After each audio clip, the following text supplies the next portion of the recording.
Hey guys, Oster443 here, back with more Wind Waker. Last time we got partway through the Dragon Roost caverns, and now we are going to push, I'm going to call him a goblin, off a cliff. And I am sitting in the perfect place to get hit. I always get hit by these things. It's weird because the last 2-3 times I've played this game never got hit by one of these things. But I also played through it in a week, so yeah. But those are either rocks or Argoroks. The big bird, big bird, from the Forsaken Fortress. Said fortress, is the king. I've lost my train of thought. But there's a big boulder, but no bomb flowers. Oh no! What do we do? Apparently, fail at trying to climb across this thing. Come on, Link. There we go. Burp. And climb up.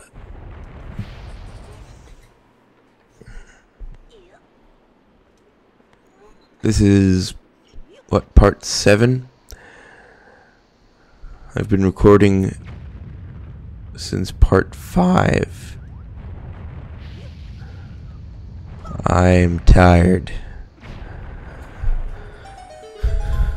Rock, go boom boom. Alright, and head in. There's a bit of a secret in this room that only a couple people know about. Or if you have the strategy guide, you know about. But I did not look at my strategy guide because, well, I'm extremely lazy. You're supposed to pull out both of these blocks and start crawling.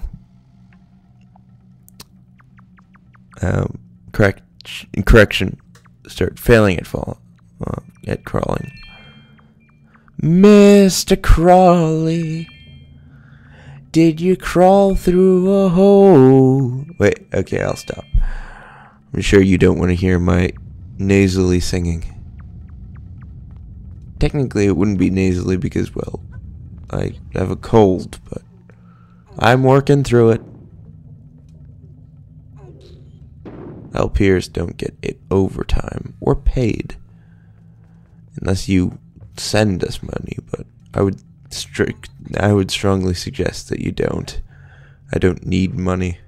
I'm too cool for that.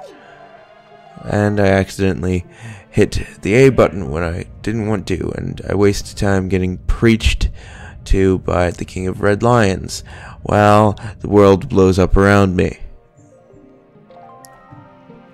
So you pull out that block, and those are mice. For some reason, I can't remember their name, but I'm remembering the name of an enemy from Paper Mario, the 1,000-Year Door. Why am I doing that? Yeah, this also takes like 13 takes to actually get to hit the thing with the flaming stick, so yeah, I had to cut it here. Well, not here. More along the lines of later, but I do show you a couple of tries. That chest there contains the pitfall. I'm gonna call the compass the pitfall. Ugh. Hair in my mouth.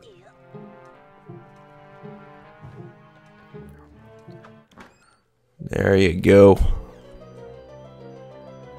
What's inside? Oh, it's junk. You can't even eat it. And there you go. That contains a small key, which will open the door to the place. The door to the place that. Yeah. And I get hit in the face with a rat.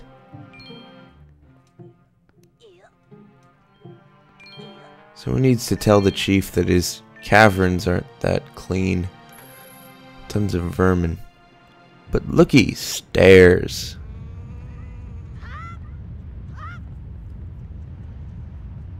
The most amazing stair jumper ever. Mr. Link H. Link. Link doesn't have a last name.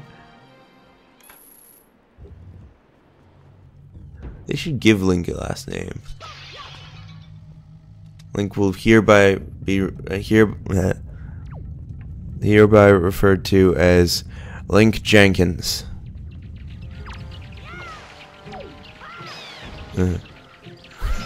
He's like priming his stick to hit tons of people in the face with. Just stands back, and then wham! Spin attack with a burning stick, which in retrospect physics deems that the fire would go out if you spun a stick that fast. But what do I know? I'm not a college professor. I don't even go to college. At this point I'm like, oh wait, damn. Walk back, get the stick, set it on fire, fail at setting it on fire, and light these two things. And throw. Or just let it drop. Now, this I find sort of useless. It's just a random bridge. This room I find annoying. Not because it's difficult, but because it's sort of off point.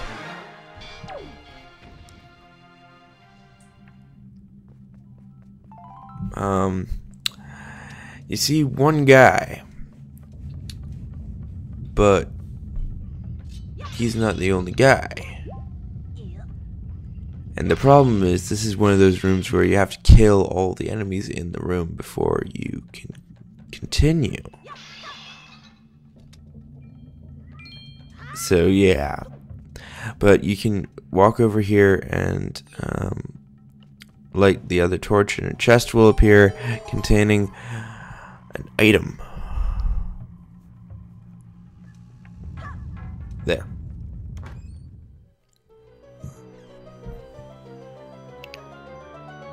It's a piece of paper!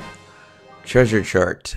This is, well, in this rendition of the Wind Waker LP, completely useless.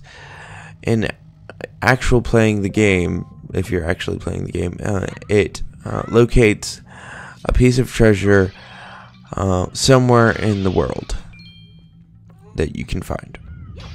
But that's one of the hidden guys. He won't like jump out at you. He'll wait until you hit him with a sword. Why do they just give them sticks? It's weird. Yeah. Forsaken Fortress, arming their men with the best. A stick with a knot in it. It's killed titans. But yeah, that's open now. There's the oddball with 3 hearts in it, which is odd because you would, at this point in the game, you wouldn't need all 3 of those hearts. Well, you might, but my point is that if you had to use all 3 of those hearts completely, you'd already have been dead. This, lots of people find difficult, but I seemed to have managed after getting my ass burned. You gotta throw that at the thing and whack it with your sword a couple times. the whacking with your sword I did not grasp until now. Well, at this point. Come on out. Oh no, he's dead. Oh well, who cares? Oddball.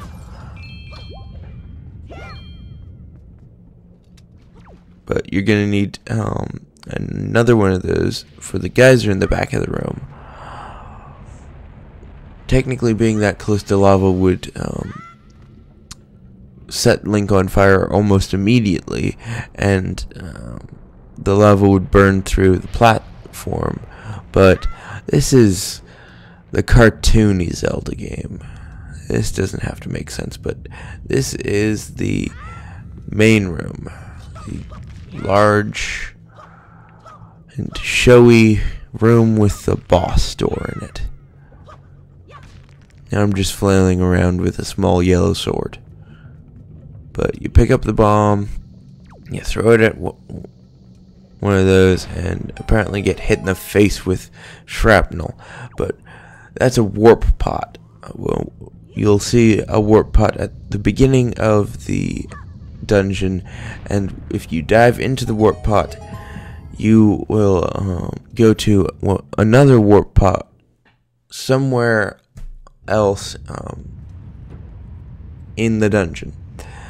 And this is a good way of like save points, where you sort of whenever you save, you get put back at the beginning of the dungeon. So if you just jump into a warp pod, you'll just get transported back to the hub of the dungeon. But now there are two of them with shields, and what I was talking about with the markings on their shields are in the post office. There's a mini game, and one of the symbols in the mini game is that.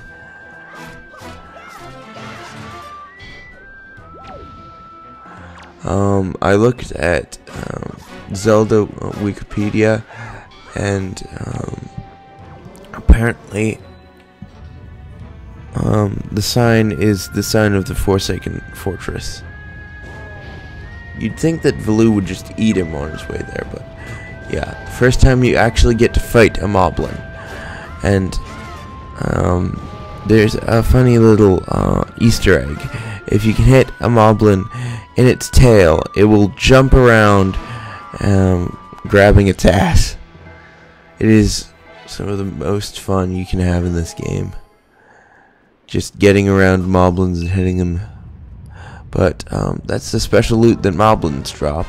It's the skull necklace, which will appeal to someone, I guess. But yeah, I'm Oster443. That's an angry dragon up there.